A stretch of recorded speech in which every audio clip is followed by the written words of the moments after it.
and live in harmony along this border. Kaonti ma Kisumu keto winjruok kod bengi mar Equity mar chiwo kony mar omenda ne jopur e kaonti no mar ng'iewo gige pur, chenro moyangi ni biro bero sekta mar pur.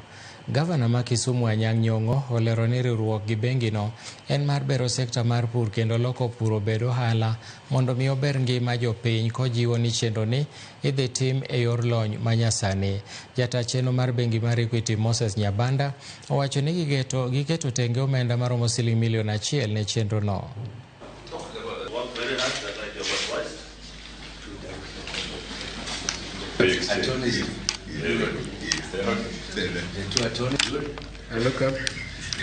Sani wadwa pesa monyalo miyo jopur manie Luo Nyanza ka kata manie Kisumu Kaonti maginyalo puro mondo gibed gi mich maber.